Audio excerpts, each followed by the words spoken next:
जय श्रीमन नारायण। ए पर जे टिप्पणी हम करे जा रहल बा रामा अनुजदास श्रीमान गट्टू वेणुगोपाल स्वामी जी के द्वारा दिहल गयल बा। अध्याय 9 राजविद्या राजगुह्य योग श्लोक 29। समोहम सर्वभूतेषु न मे द्वेष्योऽस्ति न प्रियः ये भजन्ति तु मां भक्त्या मयि ते तेषु चाप्यहम्। ओम। गीताचार श्री कृष्ण परमात्मा अर्जुन समेत हमनी सबके राजविद्या राजगुह्य योग सिखा रहल बानी। परमात्मा कहत बाड़न कि अर्जुन हम सब प्राणियन के लिए समान बानी, सभी प्राणियन के प्रति हमार समान दृष्टि बा। अर्जुन हमरा केहू के प्रति पूर्वाग्रह आ शत्रुता नहीं खे, बाकिर जे भक्त हमरा के अत्यंत प्रेम भक्त से पूजा करिए ऊ हमरा में ही रही है और हमहु ऊ लोग में जितना हो सके उतना नजदीक से रहब। जैसे श्री कृष्ण परमात्मा कह रहल बानी कि ऊ जात से बढ़ होके अछोट, रूप में बढ़ होके या नीच, प्रगत में बढ़ होके या नीच, ज्ञान में बढ़ होके या छोट, ऊ सभे के बिना कौनो भेद के समान व्यवहार करत बा और शरण लेवे में ऊ सब बराबर बाड़े। श्री कृष्ण परमात्मा कह रहल बानी कि ऊ सबके साथ समान व्यवहार करत बाड़न, ओहो में कौनो महात्म आहीनता ना देखे बा। श्री कृष्ण परमात्मा यू साफ कहत बाड़न कि जे लोग ऐसन अवस्था में पहुंच गए बा जहां उनकर पूजा कैले बिना ना रह सके, ऊ लोग ओ भक्तन के साथे वही तरह के व्यवहार करेला जैसे अपना से श्रेष्ठ केहू के साथे व्यवहार करेला। आई श्री कृष्ण परमात्मा के उपदेश के मनन करी। श्री कृष्ण परमात्मा और श्रीमन नारायण के शुभ गुण के जप से परहेज न करे के अवस्था में पहुंचे की कोशिश करी जा।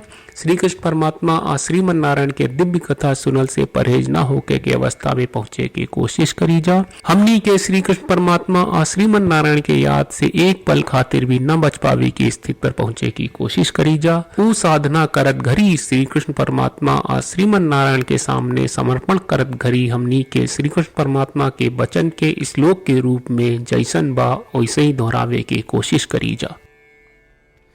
समोहम सर्वभूतेषु न मे द्वेष्योऽस्ति न प्रियः ये भजन्ति तु मां भक्त्या मयि ते तेषु चाप्यहम्। श्रीमन्नारायण करिष्ये वचनं तव। श्रीमद् भगवत गीता का पूरा सार श्री कृष्ण परमात्मा ने अध्याय 18वें के श्लोक 65 से 70 में 8 काम करे खातिर दिले बाड़े। श्री कृष्ण कहले हम ओ लोगन से प्रेम करनी जो लोग इन 8 बातन के मान तारे, हम ओ भक्तन के हर तरह से रक्षा करब। श्री कृष्ण परमात्मा के द्वारा बोलल गईल संपूर्ण भगवत गीता सुनला के बाद अर्जुन कहले करिष्ये वचनम त्वा, जेके मतलब बा कृष्ण मैं वही करब जौन आप कही। यही कारण बा श्री कृष्ण अर्जुन के हर तरह के सफलता आ विजय प्रदान करेले। आई परमात्मा के आपन व्रत देई कि हमनी के ये 8 गौ कर्म के पालन करी जा। ई वचन परमात्मा के देवे से बड़न कौनो पूजा तपस्या यज्ञ नहीं। हम 8 प्रण कहब जौन हमनी के करे के चाहिए। आप सब कृपया इन्हन के आपन दिमाग और दिल में सोची। श्री कृष्ण के आपन वचन देवे के ई तरीका में हमनी सबकी कल्पना करे के चाहिए कि श्री कृष्ण का चेहरा खुशी से चमकत बा और खुशी के एहसास करत बा। जय श्रीमन नारायण। यहाँ हमनी के 8 वादा बा। हमनी के पहला वादा, हे श्रीमन नारायण आपका निर्देश के मुताबिक हम हमेशा तोहार ध्यान करब और तोहार बारे में सोचब। हमनी के दूसर वादा, हे श्रीमन नारायण आपका सलाह का अनुसार हम हमेशा आपका भक्त रहब। हमनी के तीसर वादा, हे श्रीमन नारायण हम आपन सब काम तोहरा सेवा के रूप में और तोहरा संतुष्टि खातिर करब। हमनी के चौथा वादा, हे श्रीमन नारायण जैस की आप माने के कहले रहलू हमरा बहुत विश्वास बा कि हम आपके होई और हम हमेशा आपन दोनों हाथ जोड़ के आपके नमस्कार करब और आपकी पूजा करब। हमनी के पांचवा वादा। हे श्रीमन नारायण, हमरा के तोरा बात माम एकम शरणम ब्रज 1866 याद कहले, जहाँ आप हमरा के आपन का अर्पित करे का कहा। श्रीमन नारायण, मैं हमेशा तोरे शरण में रहब।